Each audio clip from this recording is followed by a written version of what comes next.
Hello friends, नमस्कार। स्वागत है आप सभी का एजुकेशन मंत्रा में।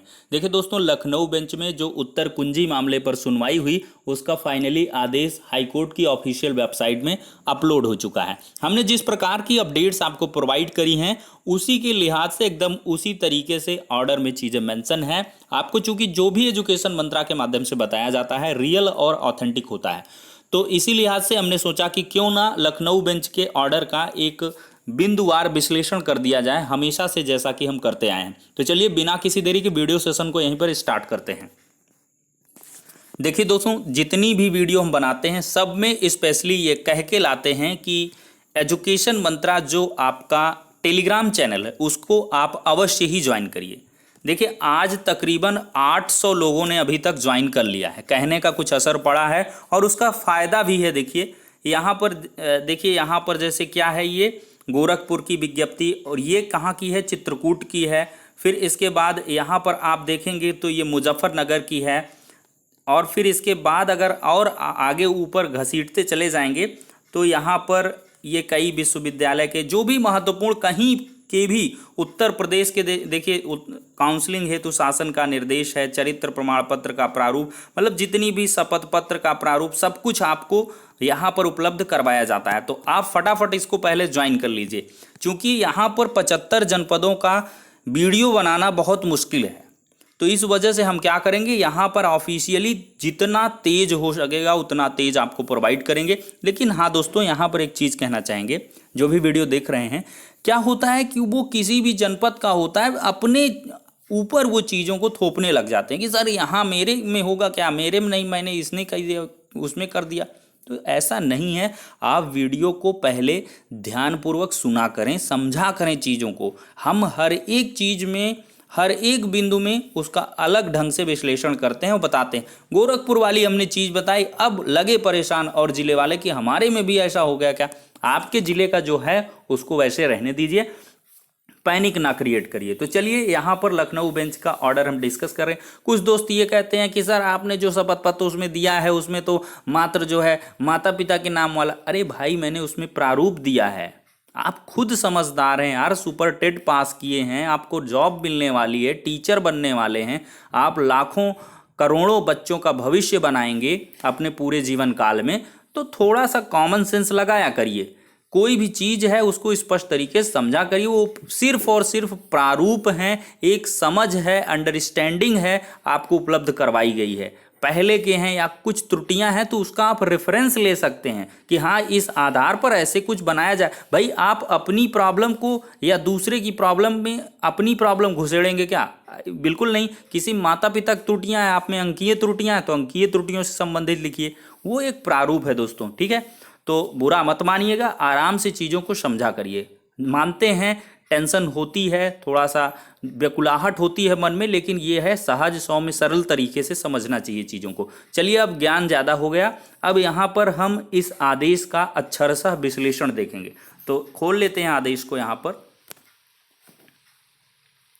जी हाँ, ये देखिए है in chamber services single 8056 of 2020, Rishabh Mishra का है। ऑनरेबल जस्टिस आलोक माथुर जी ने इसको सुना है। पूरा पैरा तो आप जानते हैं इसमें कौन कौन सीनियर एडवोकेट है। भाई जिसने याची वाची का पैसा दिया हो अपना मिला लो कि जिस एडवोकेट के नाम पे आपका पैसा लिया गया वो है कि नहीं।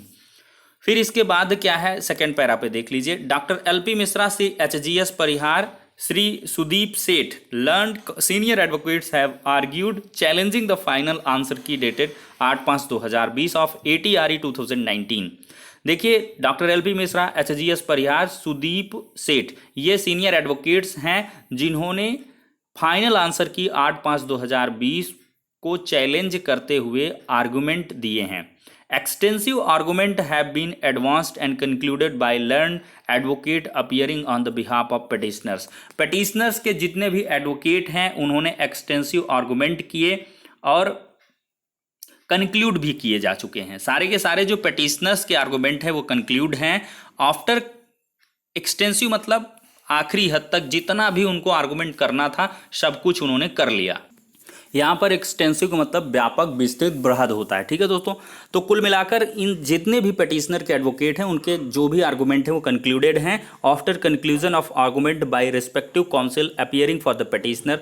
मतलब पिटिशनर के जितने भी रिस्पेक्टिव काउंसिल हैं अपीयर हुए, उनके आर्गूमेंट्स कंक्लूड होने के बाद, खत्म होने के बाद, Shri Raghavendra Kumar Singh learn advocate general has requested that the matter may be taken up on Monday that is 1/6/2020। जब सबके आर्गूमेंट कंप्लीट हो गए तो महाधिवक्ता साहब ने कहा, रिक्वेस्ट किया कि इस मैटर को मंडे को यानी कि 1 जून 2020 को टेकअप किया जाए। Put up this case along with, मतलब इस केस को इतनी सारी पिटीशंस के साथ कनेक्ट करके मंडे के लिए रख दिया गया है। नेक्स्ट पैरा क्या है, I would like to place on record that during the course of hearing through video conferencing in the light of COVID-19 pandemic, about 50 learned advocates had joined the video conferencing along with learned advocate general and several senior advocates।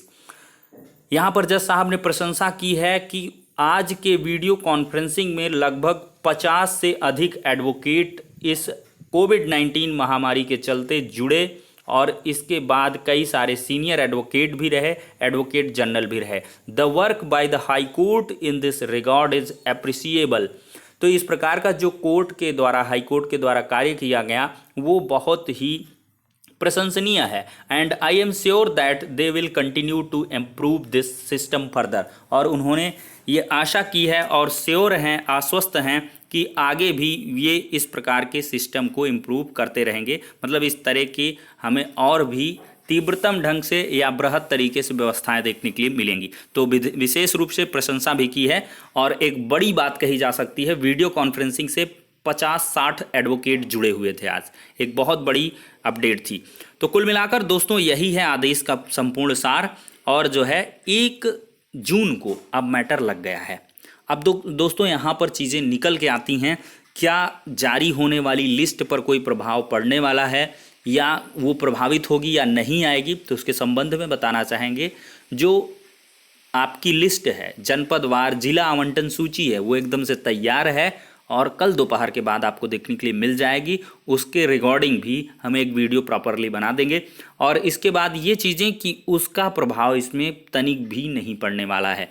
मतलब answer की का matter अलग है, जिला आवंटन सूची और इसके बाद जनपदवार काउंसलिंग पर जब तक कोई स्टे आदेश या स्थगना आदेश या कैसे कुछ भी नहीं आता तब तक कोई भी चीज़ जो है नहीं रुकेगी। और 3 से 6 जून के मध्य काउंसलिंग भी होगी। तो इन सब चीज़ों को आप एकदम से दिमाग से निकाल ही दीजिए और परेशान मत होइए। सिर्फ और सिर्फ आप अपने रिस्पेक्टिव जो भी आपका डिस्ट्रिक्ट अलॉट हो उसके बारे में आप पूरी जानकारी रखिए। कल आपको पता चल ही जाएगा दोपहर बाद से। और फिर अपने जनपद के काउंसलिंग संबंधी प्रपत्रों को बड़े सूक्ष्म तरीके से अवलोकित करिए, देखिए, समझिए, परखिए और उसके आधार पर अपने डॉक्यूमेंट्स को उसी क्रम में सहेज कर रख लीजिए। और बहुत सारे वीडियो हमने आप अभी तक उपलब्धि करवाए हैं जिनके आधार पर लगभग सभी की तैयारियां डॉक्यूमेंट्स की अभी तक हो ही गई होंगी।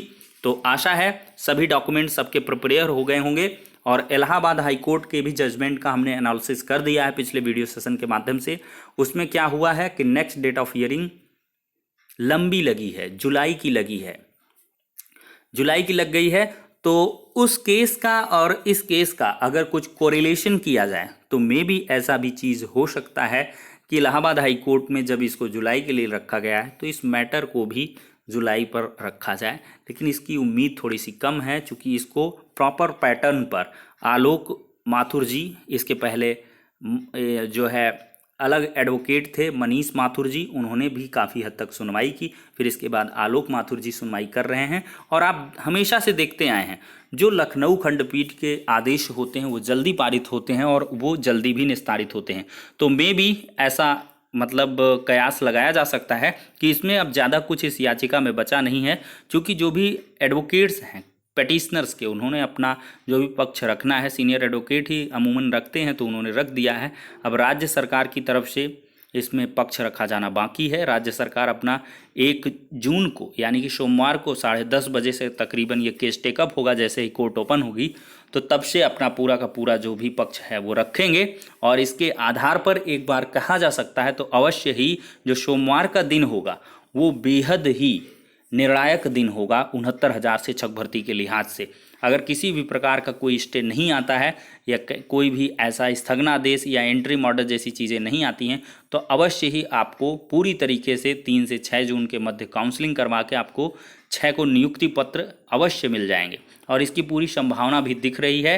उम्मीदें कम हैं कि भर्ती प्रक्रिया को ऐसे मोड़ पर स्थगित किया जाएगा।